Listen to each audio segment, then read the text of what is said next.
Magandang umaga, tanghali, hapon, gabi sa zodiac sign na Taurus, Capricorn, and Virgo. Lala baby, nagpapakilala, isa lang pong like, subscribes, and share. So, bibigyan ko kayo ng tinatawag na general reading simula po ngayon, April 12 to April 9 to April 12. So, let's see the energy surrounding you, okay? Unahin muna natin ang inyong love and romance, okay? Sandali, 3 cards, okay? Lumabas 3 cards, okay? Naririto ang tinatawag na the Six of, the Six of Swords, okay? Yan. Meron ditong tinatawag na the King of, ano itong King na? The King of Cups, yan, the King of Cups, okay? At naririto ang tinatawag na the Five of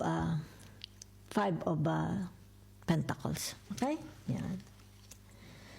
So, ang nakikita ko dito is tinatawag na merong gustong mag-communicate. Okay? Mag-communicate sa inyo. Diba? It's like tinatawag asking for apology, asking for sorry. Diba? So, ibig sabihin nito yung tinatawag na wala siyang gusto niyang ilabas, di ba? Ilabas yung sama ng loob niya. Okay? Yan. So, ibig sabihin nito, yung tinatawag na the Taurus. The Taurus ito, ha? The Hierophant. Yan, ha? So, ito ay mag-asawa. Okay? Maaring sabihin na natin nagkaroon sila ng samaan ng loob. Di ba? Yan. So, it's more about tinatawag na look me in the eyes, di ba? Kumbaga dito, isipin mo rin ako, di ba? Damdamin mo ako, patawarin mo ako, di ba? Kasi narito ang the Taurus, the Hierophants. It's like alang-alang, okay? Sa once upon a time, naging mag-asawa siguro sila, di ba? Yan. So, kumbaga dito yung tinatawag na may pagsisising nangyari, okay? Yan. So, let's see. Okay. Ayan, malumbay na malumbay sila, ha? Tinatawag pag-iisip at sa puso. Yan, ha? Malumbay na malumbay. Yan, nag-iisa sila. Okay? Wala. It's like bumabagsak ang kanilang mundo. Okay? So, let's see your tinatawag na career. Narito ang tinatawag na the Six of Swords, di ba? Okay? So, ibig sabihin nito, itong taong ito is on the ladder, okay? Paakyat sa tagumpay. Yan. Ang goals nila is magkaroon ng tagumpay. Yan. That's their goals, ambitions. Okay? So, the King of Pentacles, ibig sabihin nito, magtatagumpay sila, di ba? Kasi yan ang goals, di ba? It's about their career, di ba? It's like pipilitin nilang magkaroon ng tagumpay, okay? Ang kanilang career. So, naririto ang the Devil, okay? So, ibig sabihin nito, hinay-hinay lang, okay? Don't be carried, yan, ha? Don't be carried away, yan, okay? So, ibig sabihin nito, it's about your pride, di ba? Pero kumbaga dito yung tinatawag na slow down, okay? Tinatawag na don't be carried by your tinatawag victory, diba? Don't be carried by your tinatawag na tagumpay. Slow down lang. Maganda na yung humble and grounded. It's like sinasabing, wag makatapak ka pa rin sa lupa, okay? Yan. Maganda na yung ikaw is mapagkumbaba, di ba? Magtatagumpay ka naman, nakikita. So, let's see your tinatawag na finances and money. The Ace of Cups, yan, ha? Okay.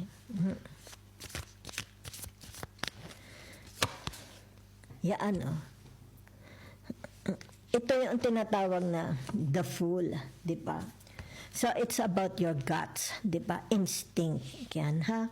Kumbaga dito ay parang ang lakas ng iyong vision, di ba? It's like you see the sign, yan, ha? na ito is it's like mag-a-accumulate, meron kang ma-accumulate na pera, 'di ba? Yan. It's like dito hinihintay mo na lang, 'di ba? Hinihintay mo na lang. Yan ha. Mukhang maganda magkakapera kayo. Alam mo, it's like nabivision mo na ito. Okay? Yan. Magkakapera ka. So, nakikita your strength, di ba? So, naririto ang tinatawag na the judgment. Yan, oh. Di ba? Yan, oh. Your strength and the judgment. Okay? So, ibig sabihin nito yung tinatawag na, yan, oh. It's about your, paghandaan mo na ito. Yan, paghandaan mo na. Yan, ha? Dahil nakikita dito, magkakapera kayo. Diba? Hindi ito magtatagal. Nakikita ko hindi ito magtatagal. Yan, ha? So, ibig sabihin nito, yung tinatawag na, yan, okay? Elevate. Parang, kumbaga dito, yung pangangailangan mo sa pamemera mo, diba? It's like, pag ito'y dumating sa iyo, once it comes to you, di ba? It's like tinatawag, lahat ng problema mo, lahat ng dalahin mo sa buhay mo, biglang mawawala, di ba? Yan. It's like glorious hallelujah. Okay, so let's see. Okay? Tinatawag na how others see you. Kung sino man itong mga taong ito. Yan. Ang tingin nila sa inyo is very, very successful kayo. Okay? It's like, ang tingin nila sa iyo, kinakasihan kayo ng magandang kapalaran. Diba? So, nakikita nila dito na ikaw is different. Okay? You're very, very different from before. Okay? Kumbaga dito, hindi ka na nila makilala. Hangang-hanga sila sa inyo. Diba? Yan. And they are happy for you. Diba? So, meron dito mga tinatawag, they are curious. Okay? Na makilala kayo. Diba? Maybe sabihin na natin gusto nilang malaman ang iyong secret, di ba? Your formula, paano maging gwapo, paano yumaman, paano, it's like tinatawag, ano ang secret mo, di ba? Para magtagumpay, ano ang secret mo para lumigaya, di ba? Ano ang secret mo, di ba? Bakit ka masaya, di ba? Bakit ka tagumpay, yan. O yung tinatawag na malakas ang sex appeal mo, they want to know you. May mga tagahanga, admirers, okay? So, ito yung nakikita nila sa inyo. It's like you are unbothered, di ba? You are unbothered. Parang wala kang problema. Yan, no? Kita mo, nakikita nila. Para ka daw walang problema, unbothered, di ba? Kahit halimbawa sabihin na natin, may nagsasabunot ang kapitbahay, hindi ka apektado. It's like, hindi mo sila pinapansin, di ba? It's like, may mundo kang iyo dito, di ba? Yun ang nakikita nila. Para kang may mundong iyo. Yan na, may mundo kang ginagalawan. Okay? Na mukha namang ikaw is very, very happy. Okay?